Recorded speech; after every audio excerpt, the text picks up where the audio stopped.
Hi there, Fleetwood owners.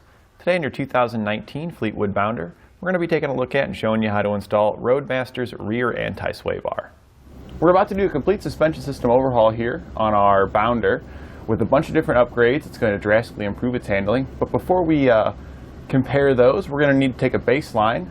So we've done nothing to it right now. We've just got our stock Bounder. We're going to hit our test course.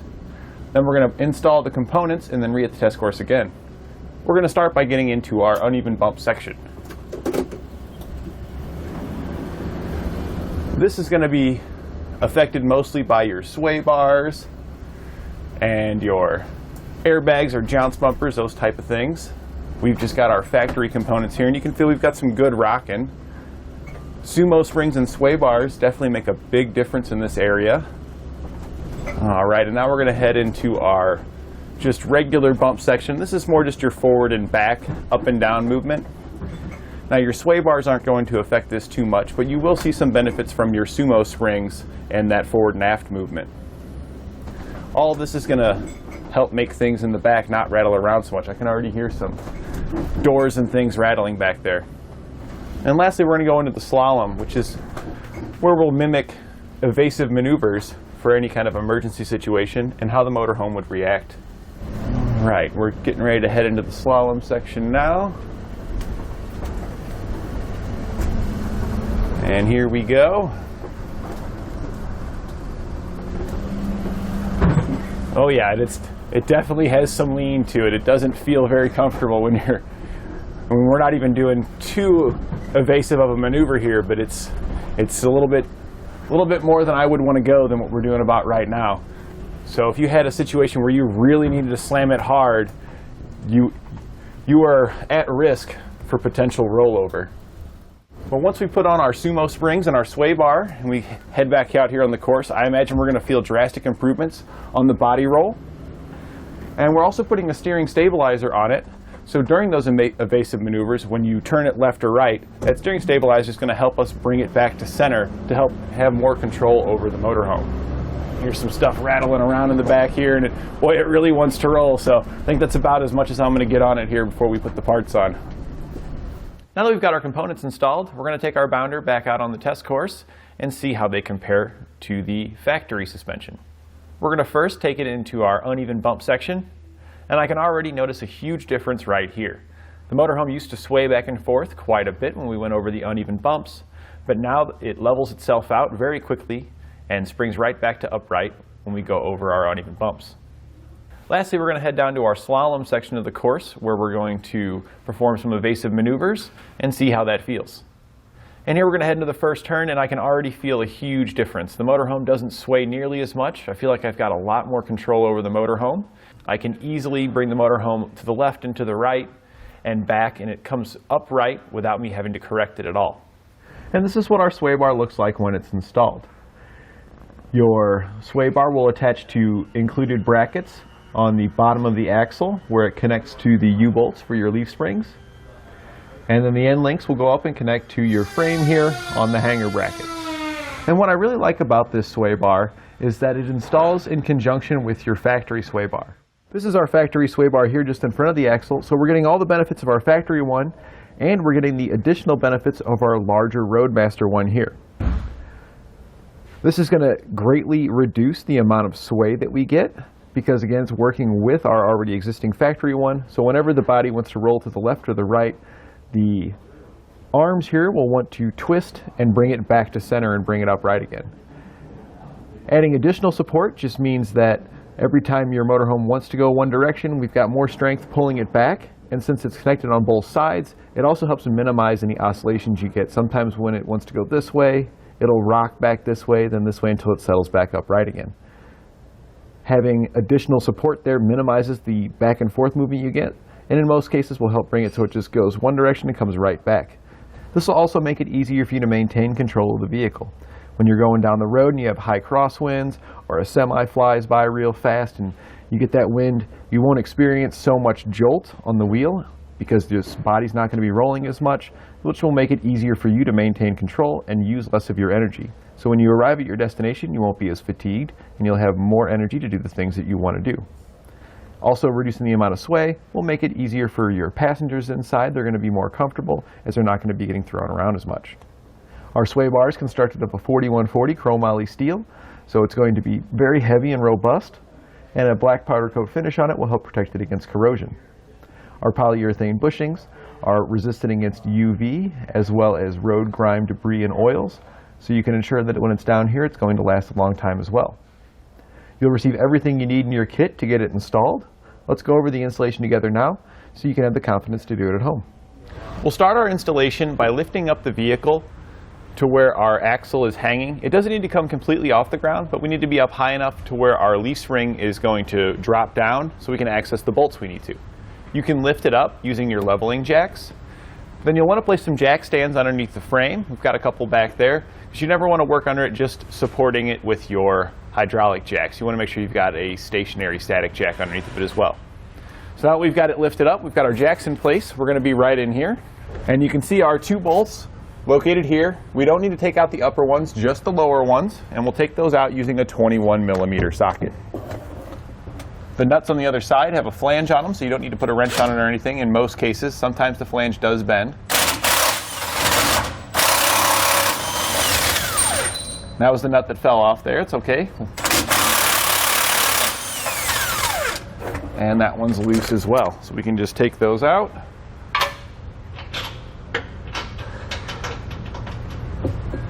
And then we're going to need to head underneath to get our bracket in place. It's a little difficult to put it in from here, but essentially it's going to go on the frame, butt it up, and our hardware's just going to go right back in. So let's head down now.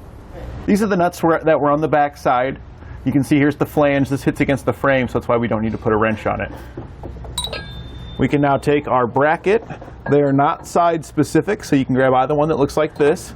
The L is going to form around the frame. And then we're going to take the bolts that we just removed. We're going to insert it into our bracket and then line it up with the holes that were already there. And then we're just going to reinstall the nuts on these and then tighten them back down.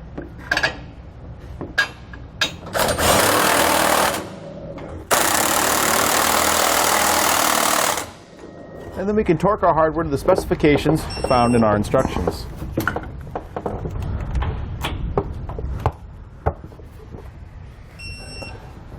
Now that we've got this side fully installed, we're going to repeat the exact same process over on the other side to get that hanger installed. Next, we're going to come down below, and on the bottom of our axle, we're going to need to remove all the nuts from the U-bolts so we can place our bracket in place. You want to make sure you only do one side at a time. So we'll complete this side completely, and then we'll head over and do the other side. The other side's going to be exactly the same. We'll take the nuts off using a 1 1/8 inch socket.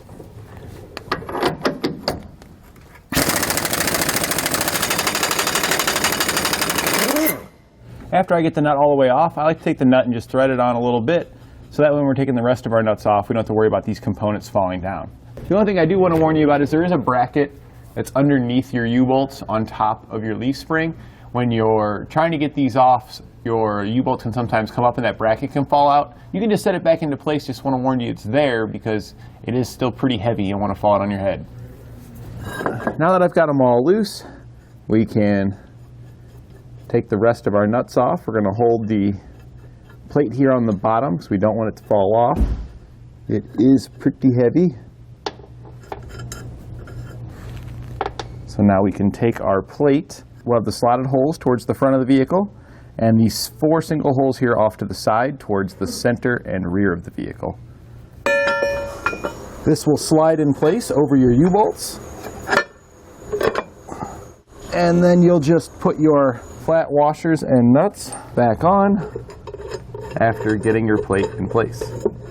Once you've got all your nuts put back on, we can go ahead and tighten them back down. And you want to tighten them down going back and forth so they tighten down evenly.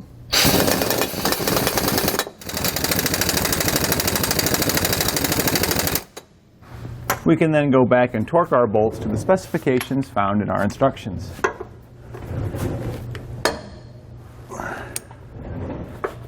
This is an extremely high torque, so if you don't have the capabilities of torquing it, then you may want to seek out a repair facility to get this installed. You'll find your torque specifications in your instructions.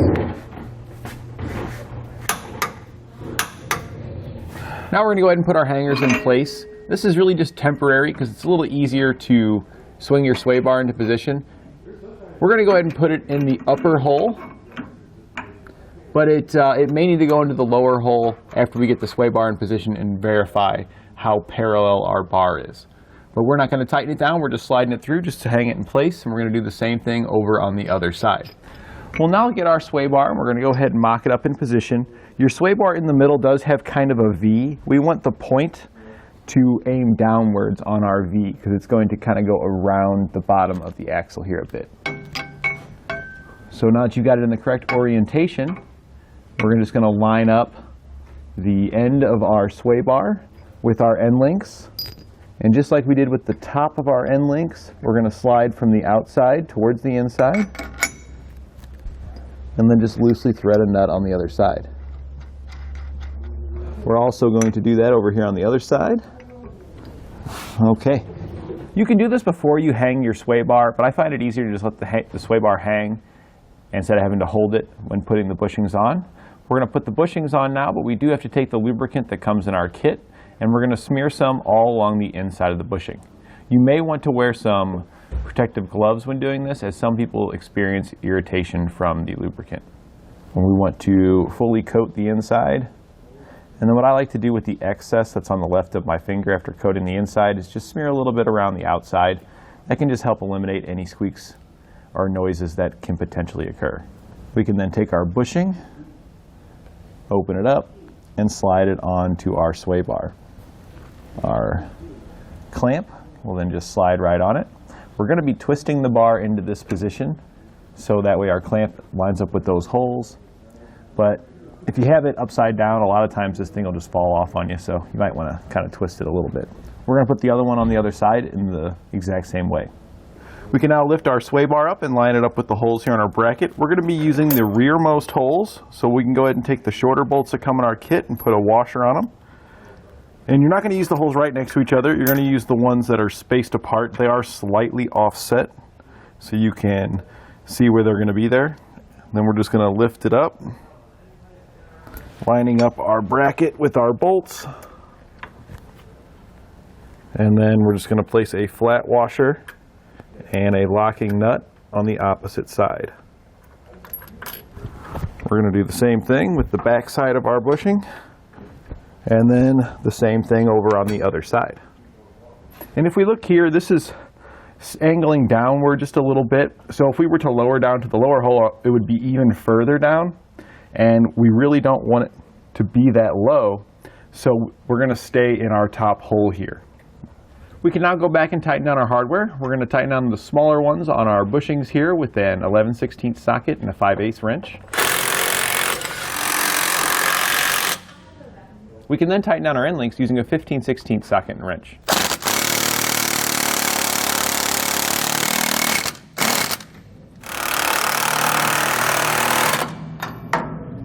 Then we can go back and torque our hardware to the specifications found in our instructions. Now for the bolts that's going through our bushings, with these we just want to tighten this down until the bushing starts to spread out just a little bit. So once your metal piece here come into contact with the bushing and it starts to spread out, I usually like to just run my finger over it so I feel where it's almost flush. That's about as far as we want to tighten that. Once that's tightened, we've got everything else torqued down, so we're ready to go for our test drive.